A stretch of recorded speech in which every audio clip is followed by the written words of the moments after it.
Hello दोस्तों, कैसे हैं आप लोग? तो welcome back to my channel. हाँ, मैंने अपने इस चैनल पर एचटेट की प्लेलिस्ट स्टार्ट कर दी जहाँ पर हम प्रीवियस ईयर क्वेश्चन यूज कर रहे हैं। और मैंने चैलेंज लिया है कि 25 डेज में हम सारे क्वेश्चंस को रिवाइज कर लेंगे, सारे क्वेश्चंस को डिटेल में देख लेंगे और जो इम्पोर्टेंट आपके टॉपिक्स रहेंगे ना उनके लिए अलग से सेपरेट वीडियोस भी अपलोड कर रही हूँ। लेकिन यहाँ हम सिर्फ प्री ही सॉल्व कर रहे हैं। ओके, तो let's start with our first question. Here it is.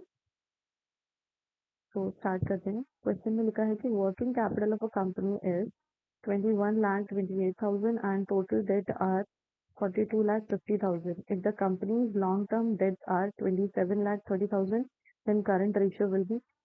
देखिए, ये क्वेश्चन किसके ऊपर है? करंट रेशियो के ऊपर। ठीक है, तो सबसे पहले ये देखते हैं कि करंट रेशियो होता क्या है। तो आपको पता होना चाहिए कि करंट रेशियो क्या होता है। क्या होता है करंट रेशियो? तो करंट रेशियो होता है करंट एसेट अपॉन में करंट लाइबिलिटी। ठीक है, अब क्या हमें क्वेश्चन में करंट एसेट्स दी है? नहीं। Current liability? नहीं। तो ऐसे क्वेश्चंस में ना आप क्या करेंगे, आप कोशिश करेंगे बैलेंस शीट से ऐसे क्वेश्चंस को सॉल्व करने की। जब भी आपके अकाउंटिंग रेशियो से रिलेटेड आपके क्वेश्चन आएंगे ना, तो आपको बैलेंस शीट, अगर आपके माइंड में बैलेंस शीट होगी तो आप सारे क्वेश्चन इजीली कर सकते हैं। अकाउंटिंग रेशियो कोई हार्ड चैप्टर नहीं है, रेशियो याद करना कोई हार्ड नहीं है। और अगर आपको फॉर्मूले लर्न करने हैं तो आप इस बैलेंस शीट से भी फॉर्मूले लर्न कर सकते हैं।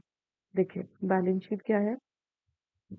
बैलेंस शीट में आपको पता है कि सबसे पहले क्या आता है? आपका शेयर होल्डर फंड आता है।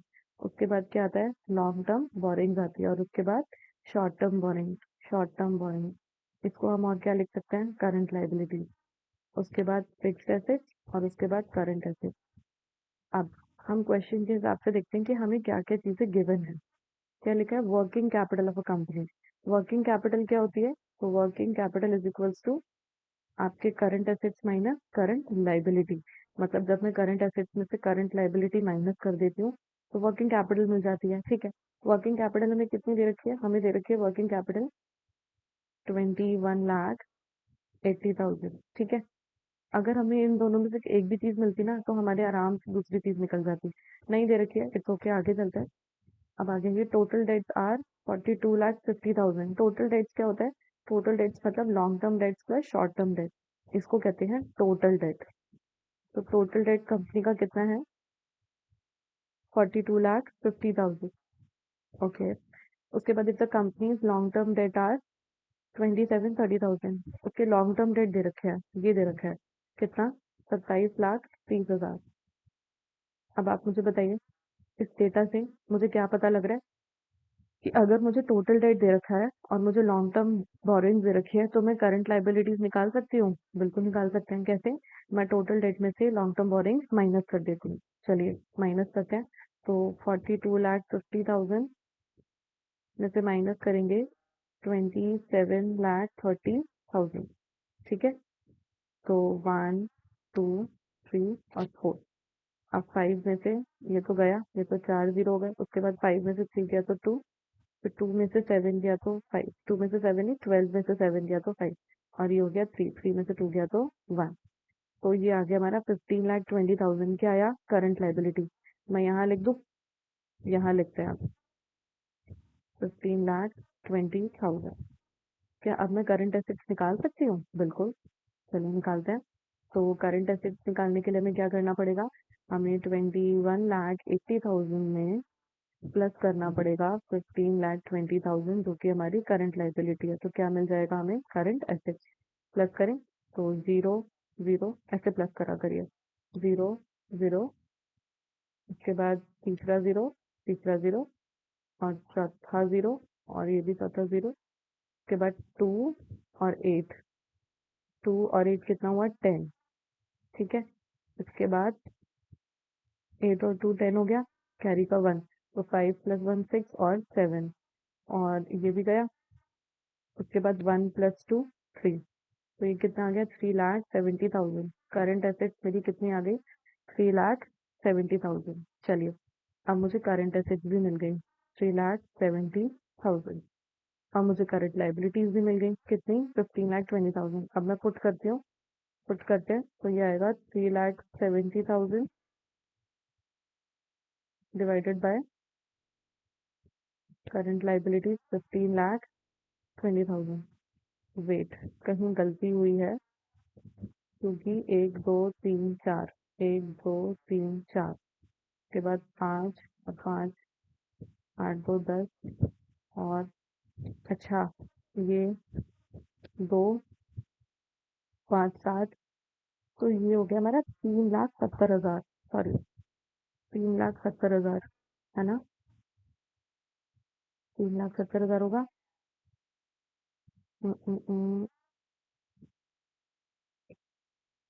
माइनस करेंगे 15,20,000, तो 1 2 3 4 और 10 7 और 3,70,000 ही आ रहा है। ठीक है, 37 लाख आना चाहिए, हाँ 37 लाख आना चाहिए। हाँ sorry, 37 lakh, I am really sorry, not use to it, इसलिए थोड़ी प्रॉब्लम हो गई। चलिए, तो 37 लाख और 15,20,000, अब इसे सॉल्व करेंगे तो 1 2 3 4 और 1 2 3 4, ठीक है, तो ये बच गया हमारा कितना, और 15। अब ये आप सॉल्व कर लीजिए, अब इसको आप खुद सॉल्व करेंगे। अगर आप आंसर अगर आपको जाना है तो मैं आपको बता देती हूँ, जो आंसर आएगा ना,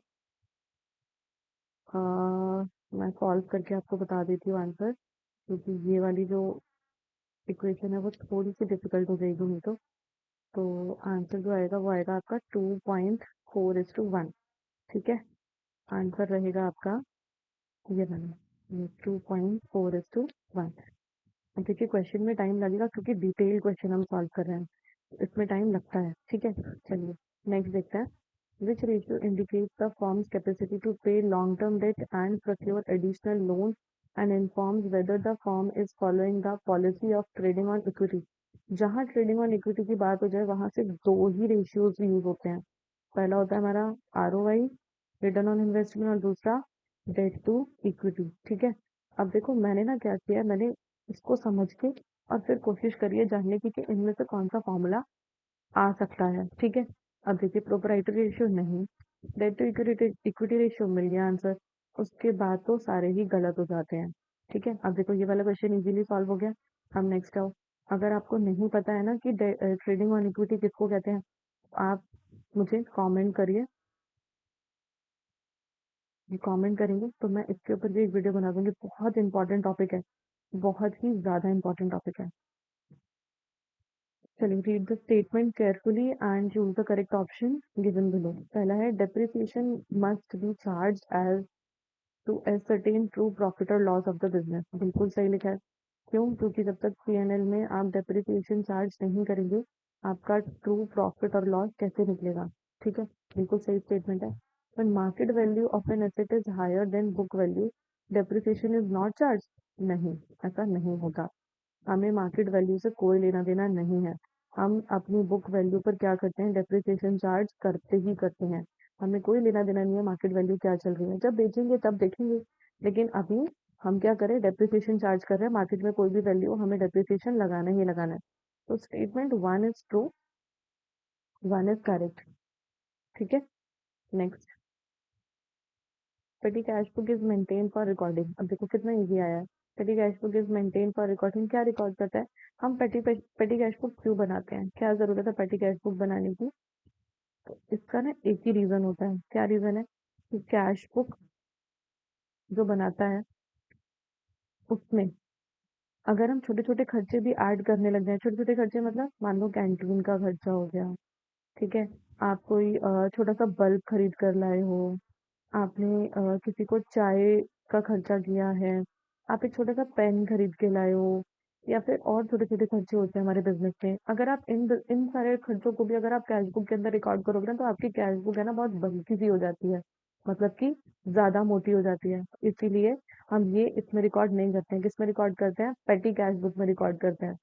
तो पेटी कैश बुक क्या होती है, एक ऐसी बुक होती है जिसमें आप छोटे छोटे खर्चे रिकॉर्ड करते हैं। पहला क्या है, petty incomes only, no. Petty expenses paid in cash, correct. Petty incomes received in cash only, no. Petty incomes and petty expenses, no. Only petty expenses। चलिए नेक्स्ट चलते हैं। Read the statement carefully and choose a correct option given below. Statement 1 लिखी है, passbook is the statement of account of the customer maintained by the bank. जो passbook है वो एक statement होती है अकाउंट की, और उसे कौन मेंटेन करता है? बैंक मेंटेन करता है, बिल्कुल सही। सेकंड स्टेटमेंट देखते हैं। A business firm periodically prepares a bank reconciliation statement to reconcile, sorry ये spelling गलत हो गई है, reconcile bank balance as per the cash book with the passbook, as these to show different balances for various reasons। इसमें लिखा है कि जो बिजनेस फर्म होता है वो पीरियोडिकली क्या प्रिपेयर करता है? बैंक रिकंसिलेशन स्टेटमेंट प्रिपेयर करता है, रिकंसाइल करने के लिए, मतलब कि मैच करने के लिए अपने बैंक बैलेंस को एज पर cash book with the passbook,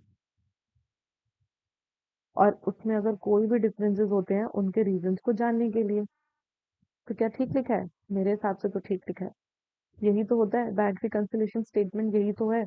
आप क्या करते हैं, अपनी पासबुक को अपने बैंक से मतलब कैश बुक से क्या करते हैं, मैच करने की कोशिश करते हैं, और अगर उसमें कोई गलती निकलती तो आप उसको ठीक भी करते हैं, है ना। रिकंसाइल करते हैं, दोनों के बैलेंसेस को मैच करने की कोशिश करते हैं। तो ये स्टेटमेंट भी ठीक है, तो बोथ स्टेटमेंट्स आर करेक्ट। चलिए आगे।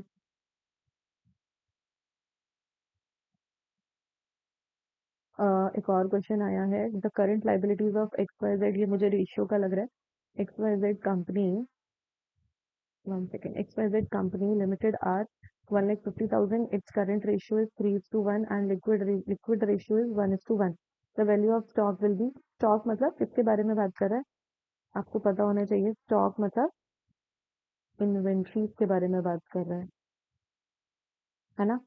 अब देखिए, जिसको पता होगा ना कि करंट एसेट्स में क्या क्या आता है और लिक्विड एसेट्स में क्या क्या आता है, तो वो आराम से इस क्वेश्चन को कर लेगा।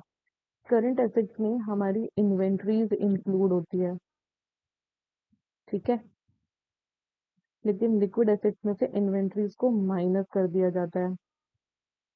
तो करंट एसेट्स और लिक्विड एसेट्स के बीच में जो डिफरेंस होता है ना, वो इन्वेंट्री का होता है। मतलब अगर मैं करंट एसेट्स में से इन्वेंट्रीज माइनस कर दूं तो मुझे लिक्विड एसेट्स मिल जाएंगे। ठीक है, मिल गया क्वेश्चन का वो जो कॉन्सेप्ट है, वो यही है इसके पीछे। अब क्वेश्चन करते हैं। अब उसने बोला कि करंट लाइबिलिटी हमें दे रखी है कितनी, 1,50,000 की, और करंट रेशियो दे रखा है हमें 3:1 का।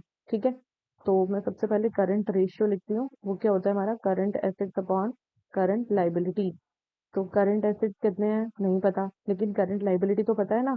करंट लाइबिलिटी कितनी है, वो है हमारी 1,50,000 फाइन। और करंट रेशियो हमें कितना दे रखा है, करंट रेशियो है हमारा 3:1। ठीक है, अब इसे सॉल्व करें, क्रॉस मल्टीप्लाई कर दें।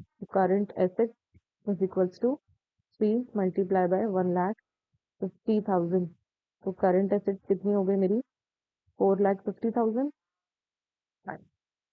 अब देखिए, मुझे करंट एसेट्स मिल गए। अब अगर मुझे लिक्विड एसेट्स भी मिल जाए तो मैं बता सकती हूँ कि इन्वेंट्रीज की वैल्यू क्या होगी। अब लिक्विड एसेट निकालते हैं। लिक्विड एसेट का फॉर्मूला भी हमें दे रखा है, सॉरी रेशियो दे रखा है 1:1। तो देखिए, liquid assets is equals to liquid ratio is equals to liquid assets upon में करंट लाइबिलिटी। इसको लिक्विड रेशियो भी कहते हैं, इसे एसिड टेस्ट रेशियो भी कहते हैं, इसे क्विक रेशियो भी कहते हैं। इसके तीन नाम होते हैं, ठीक है, acid test ratio, liquid ratio और क्विक रेशियो, और इन्हें क्विक एसिड्स भी कहते हैं। अब चलिए, लिक्विड एसिड्स हमें निकालने हैं। लिक्विड रेशियो हमें कितना दे रखा है, 1:1 is equals to liquid acids upon में करंट लाइबिलिटी 1,50,000। तो लिक्विड एसिड्स कितने हो गए, 1,50,000। बस अब मिल गया हमें। तो अब हम क्या करेंगे, करंट एसेट्स में से लिक्विड एसेट्स माइनस कर देंगे, तो मुझे क्या पता लग जाएगा, इन्वेंट्रीज पता लग जाएगा। ठीक है, तो 4,50,000 के मेरे क्या हैं, 4,50,000 मेरे एसेट्स हैं, करंट एसेट्स, और 1,50,000 मेरे क्या हैं, क्विक एसेट्स हैं। तो बताओ इन्वेंट्रीज कितनी होगी। तो 4,50,000 माइनस 1,50,000, 1, 2, 3, 4, एक और 3 लाख। 3 लाख क्या है मेरे, इन्वेंट्रीज है। ठीक है, चले आगे। Next question. The ability of the business to pay the amount due to stakeholders as and when it is due is known as ability to pay the amount due to stakeholders as and when it is due is known as ability बोल रहा है कि ability किसी business की पे करने की stake holders को जब भी जरूरत होगी तब क्या बोलते हैं उसको सॉल्वेंसी लिक्विडिटी प्रॉफिटेबिलिटी या फिर लिक्विडिटी प्रॉफिटेबिलिटी इक्विलिब्रियम इक्विलिब्रियम की तो बात ही नहीं कर रहे हैं प्रॉफिटेबिलिटी उससे रिलेटेड है क्या नहीं लिक्विडिटी तो है ही नहीं क्योंकि स्टेक होल्डर्स की बात कर रहा है स्टेक होल्डर्स मतलब कि लॉन्ग टर्म की बात कर रहा है लॉन्ग टर्म से रिलेटेड और जो लिक्विडिटी होती है वो किसके बारे में बात करता है लिक्विड एसेट्स के बारे में बात करता है या फिर कैश की लिक्विडिटी के बारे में बात करता है तो यहाँ तो नहीं हो सकता तो बचा गया सॉल्वेंसी और वैसे भी सॉल्वेंसी का मतलब भी होता है ability to pay your date solvency का मतलब ही यही होता है चलिए आगे चलते हैं अब देखिए इसमें ना और भी है मैं आपको दिखा देती हूँ ये रेशियोज अगर आपको नहीं पता है ना तो ये होते हैं हमारे अकाउंटिंग रेशियोज जैसे कि लिक्विडिटी रेशियो होता है लेवरेज रेशियो होता है एक्टिविटी रेशियो होता है और प्रॉफिटेबिलिटी रेशियो होता है अब जो लिक्विडिटी रेशियो होता है वो क्या बताता है वो बताता है the major the firm's ability to meet current obligations मतलब कि करंट में होने वाली जो ऑब्लिगेशंस है उनको मीट करने के लिए आपके पास पैसा है कि नहीं है लेवरेज रेशियो क्या बताता है this ratio show the proportion of debt and equity यही तो होता है इसको लेवरेज रेशियो ये सॉल्वेंसी रेशियो की ही बात कर रहे हैं ठीक है नाम अलग है ये सॉल्वेंसी रेशियो ही है फाइनेंसिंग द फर्म्स एसेट मतलब आपके पास सॉल्वेंसी रेशियो है अपने डेट और इक्विटी को पे करने के लिए फिर एक्टिविटी रेशियो ये बताता है they reflect the firm's efficiency in utilising the assets आप अपने आपके फर्म में जितने भी तरह के एसेट्स आपने लगाए हैं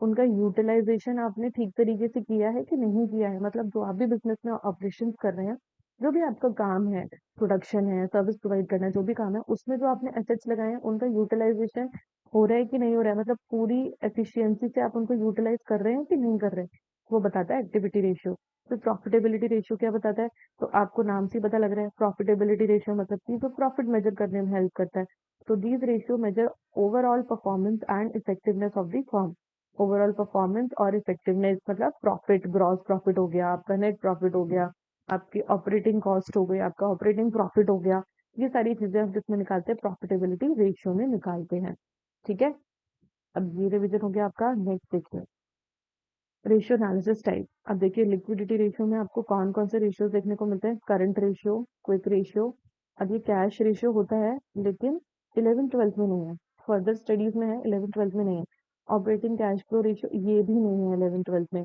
तो इसके बारे में आपको परेशान होने की जरूरत नहीं है ये नहीं पूछता नेक्स्ट आइए profitability ratio gross profit ratio net profit ratio operating profit ratio return on capital employed ratio return on asset ratio अब देखिए प्रॉफिटेबिलिटी से आपको समझ आना है कौन से रेशियो की बात करेगा प्रॉफिट की बात करेगा कितना कैपिटल आप लगा रहे हैं और आपने एसेट जो लगाया उस पर आने वाला रिटर्न सब प्रॉफिट के बारे में बात कर रहे हैं अब आइए सॉल्वेंसी रेशियो वही ability to pay your debt तो debt to equity ratio debt to asset ratio debt service coverage ratio interest coverage ratio देखा आपने सारे रिलेटेड किससे हैं डेट से रिलेटेड है टर्नओवर रेशियो मैंने बता दिया था फिक्स्ड एसेट्स टर्नओवर रेशियो मतलब कि एक्टिविटी रेशियो टर्नओवर रेशियो मतलब एक्टिविटी रेशियो